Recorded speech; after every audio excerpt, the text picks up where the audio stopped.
Quem aqui é solteiro? Tem algum solteiro aí? Levante a mão, por gentileza. Não, né? Pois é.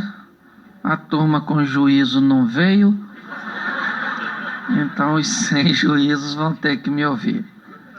Eu costumo dizer que existem 3 máximas na vida de um ser humano. E a primeira delas é onde eu vou passar a minha eternidade. Não tem nada mais importante do que isso, ok? Pois essa vida aqui é passageira e ela é única. Hebreus 9:27, o homem está determinado morrer apenas uma vez, vindo depois da morte o juízo. Aí o salmista começa a dificultar um pouco mais no Salmo 90, onde ele diz que o homem vive 70, se for robusto 80, onde a maioria dos dias são canseira e enfado, porque tudo passa rapidamente. Ou seja, segundo a Bíblia, a vida é única, ela é curta e ela é rápida. Ou seja, nós não temos outra oportunidade, é só essa. Então é importante aprender, e quanto mais rápido você aprende, a vida fica mais fácil, certo?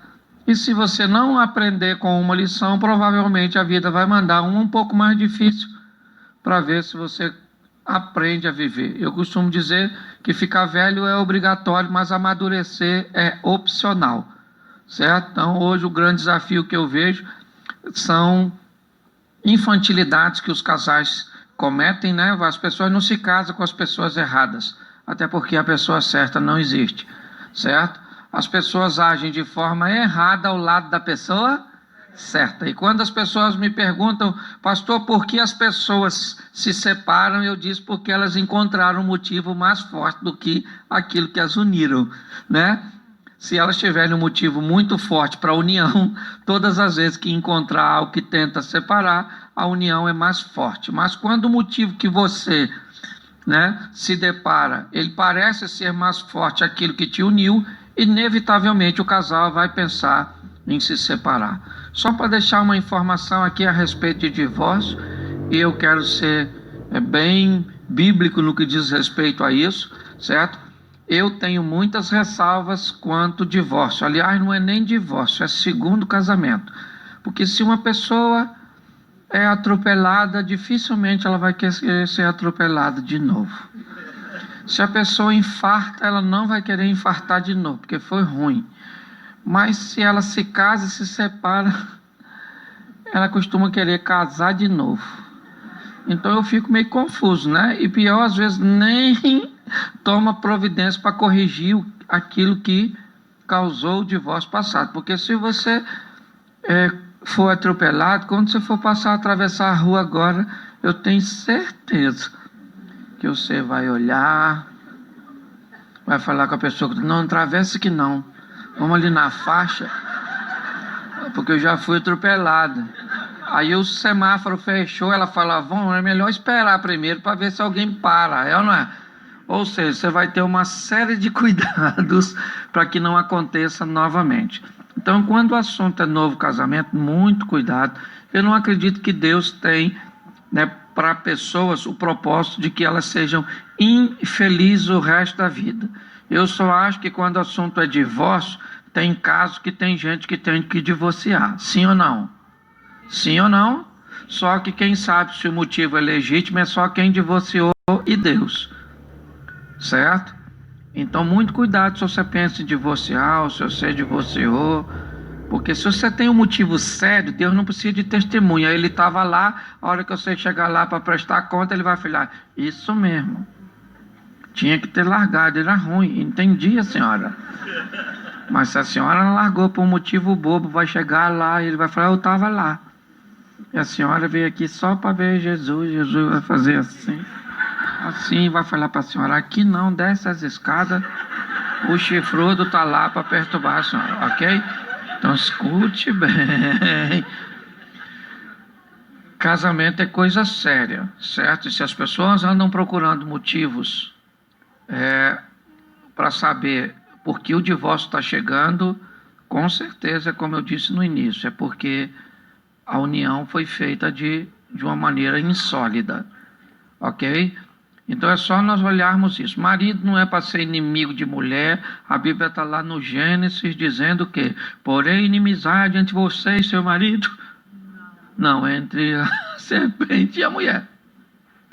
Você pode falar, pastor, mas a serpente lá em casa é meu marido. Pois é. Aí é outro detalhe. Então, pessoas estão entrando em litígios, em guerras, em batalhas. As coisas, eu confesso a vocês, que estão bem, né, confusas.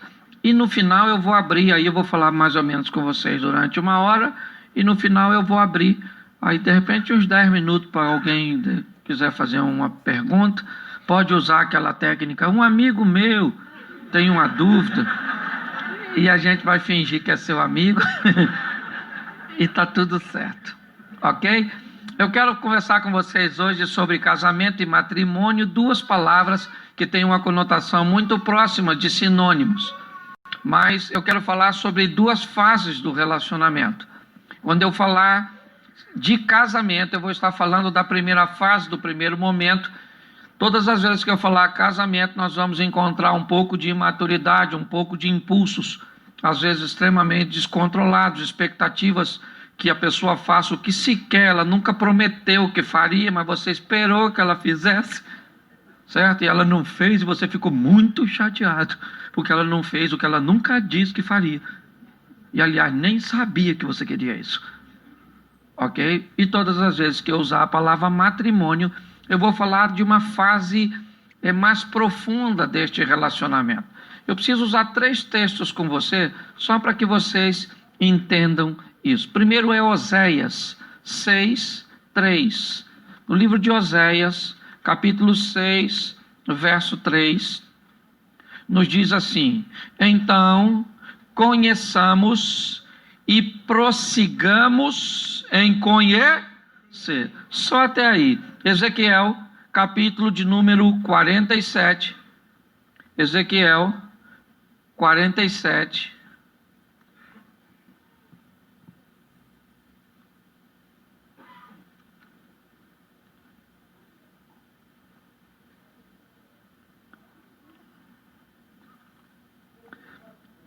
Verso de número 3 diz assim: e saiu aquele homem para o oriente, tendo na mão um cordel de medir, e mediu 1000 côvados, e me fez passar pelas águas que me davam nos tornozelos. Mediu mais 1000 côvados, e me fez passar pelas águas que me davam nos joelhos. E mediu outra vez 1000, e me fez passar pelas águas que me davam nos lombos. E mediu mais 1000, e era um rio que eu não podia atravessar, porque as águas eram profundas. Terceiro texto, Jó, capítulo de número 42, verso de número 5. Jó 42,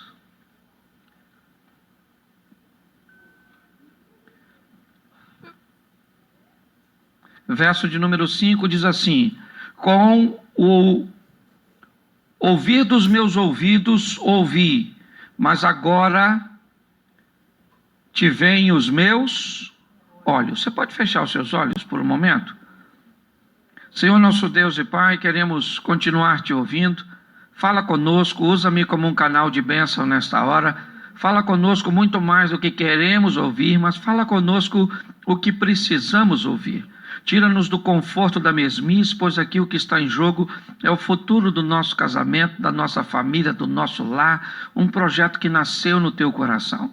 Eu declaro que todos aqui são casados para sempre, para a honra e glória do teu nome, em nome de Jesus. Amém. Glória a Deus. Amém? Eu queria que você observasse algo que aproxima esses 3 textos. O primeiro ele diz: conhecei e prossegui em conhecer. O segundo diz que havia águas no tornozelo, no joelho, nos lombos. E se você pega o terceiro texto, ele diz: no início eu apenas te ouvia, mas agora eu fui para um outro estágio.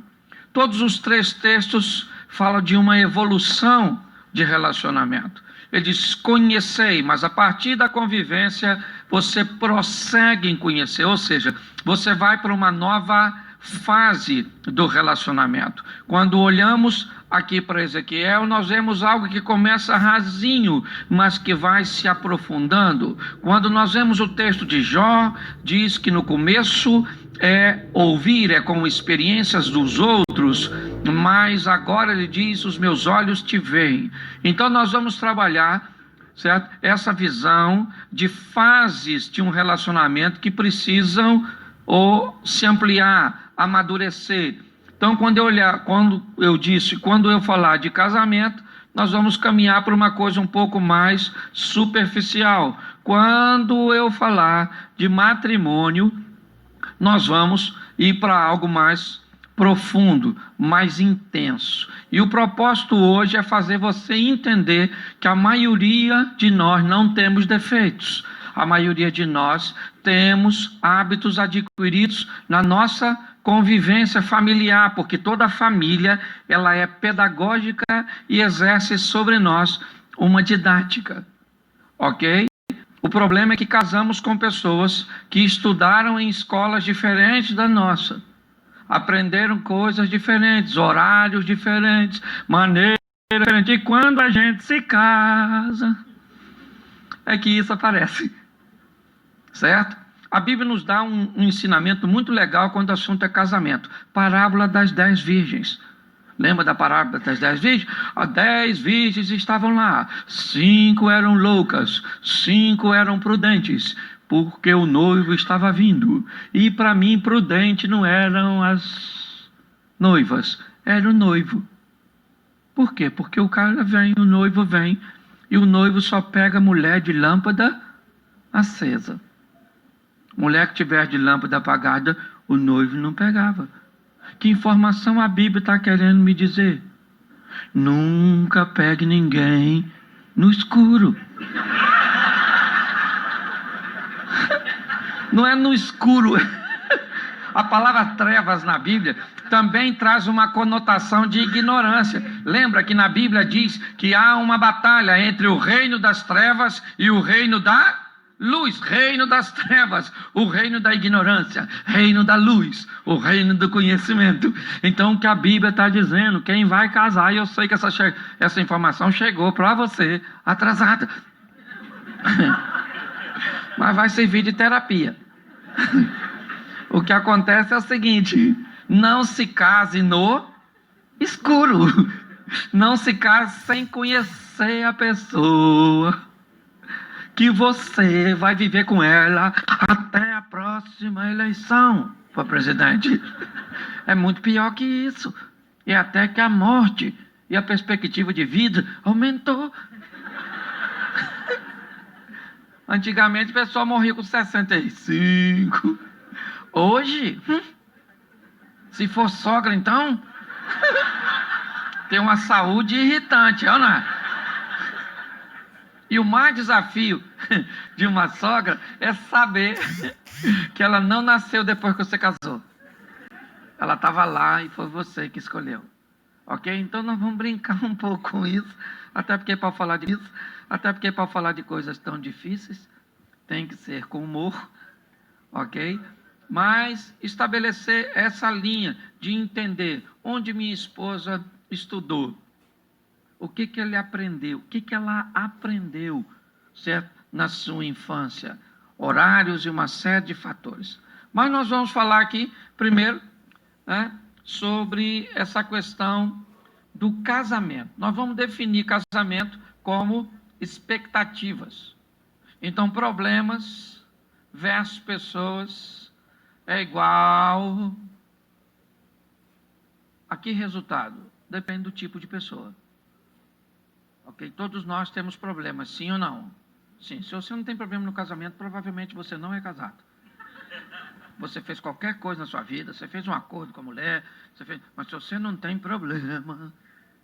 Então, esse negócio, pastor, eu tenho um casamento perfeito. Para mim, água limpa demais não dá peixe. Eu sou dessa tese. Por onde eu tenho passado, casamento normal é aquele casamento de fase. Tem época que está tudo que a gente não briga. Nossa, Jesus pode voltar que eu estou dentro. Mas tem aquela época que dependendo se ele voltar, nem entra, é na verdade. na sua casa que o troço está pegando fogo. E isso é muito legal. E isso é relacionamento sadio. Relacionamento sadio, salutar, não é aquele onde as pessoas não têm problema, e sim aqueles, olha só, o que é casamento perfeito na minha definição? É onde o intervalo das brigas são longos e a intensidade é fraca. Se você fez isso, pastor, no começo a gente brigava uma vez por semana e tacava faca, copo, panela. Então estava ruim. E hoje vocês brigam? Hoje a gente briga de 6 em 6 meses. E taca o quê? Almofada, pano de prato. Significa que evoluiu bastante, não é verdade? Sim. No começo você xingava a mãe, agora você já está xingando a avó. Vai diminuindo de intensidade, ok? Então, se nós entendermos isso, fica bem mais fácil. O grande problema é que quando nós vamos nos casar, nós temos algumas expectativas. Eu vou falar algumas que talvez você pensou, e se não pensou, você vai se adaptar. A primeira delas é a expectativa para definirmos casamento. Antes de casar, nós pensamos assim: o que eu sinto vai se manter ou vai aumentar? Quem não pensou isso? Hoje eu gosto dela, mas eu vou gostar muito mais. E mesmo se eu não gostar mais, só a intensidade que eu gosto já é o suficiente. Provavelmente você pensou isso, não precisa levantar a mão. Certo? Outra coisa que nós pensamos, o que sentimos sempre será mais forte do que tudo que vamos enfrentar. Pode vir o que vier. Provavelmente você pensou isso. Certo? Isso são expectativas que o casamento traz consigo. Outra expectativa: eu quero ir com você até a morte. Outra expectativa: o nosso casamento vai ser lindo. Certo? A nossa casa vai ser especial. Os nossos filhos serão bonitos, inteligentes, bem-sucedidos. Normalmente as pessoas que se casam com essa expectativa. Isso aí, o dia do nosso casamento vai ser sensacional, só vai ter gente bonita. Você só se esqueceu dos seus parentes, não é verdade? Sim. Mas você faz planos, por quê? Porque não tem problema nenhum esperar. Quem está entrando num relacionamento, entra no relacionamento, ok, com boas expectativas, sim ou não? O problema é que toda expectativa não correspondida tem tendência a gerar algum nível de frustração. Enquanto você se depara com resultado negativo, mediante aquilo que você esperava, isso pode trazer sérios problemas para você. Certo? Então, se entendermos que as expectativas são boas, sim ou não, nós esperamos o melhor. É lógico que algumas pessoas, como eu disse no início, se uniram por motivação muito superficial. Então, às vezes, elas nem precisam de muitos problemas. Por exemplo, eu me casei para conseguir uma cidadania. Eu acho um motivo muito superficial para se deparar com os grandes problemas que o relacionamento. Eu me casei para fugir de casa, que eu não estava aguentando o meu pai. Pois é, saiu da mão do bandido, foi para do carcereiro. Só trocou de penitenciária. Não. Sim. Por exemplo, eu vou me casar para ser feliz. Isso é besteira. Quem se casa para ser feliz, normalmente não vai ser. Porque casamento não é para ninguém ser feliz. Casamento é para você gastar um pouco da felicidade que tinha quando era solteiro. É tudo errado. Eu vou me casar porque quando eu me casar eu vou fazer sexo todo dia. Com quem? Que coisa louca é essa? As expectativas, certo? Quando começam a estourar, nós vamos ter sérios problemas. E aí, Como desistir é muito mais fácil do que prosseguir, a gente já entra logo com a palavra separação. Então, eu gostaria que você riscasse essa palavra do seu vocabulário de casamento. Nós não temos rota de fuga, nós não temos saída de emergência, nós não temos nada. É morte, morte, morte, morte e morte. E pasme para você, se morte é uma palavra feminina, é nós que morre primeiro. Homem, ainda tem isso, né?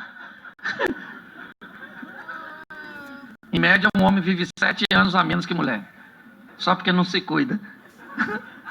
Sim.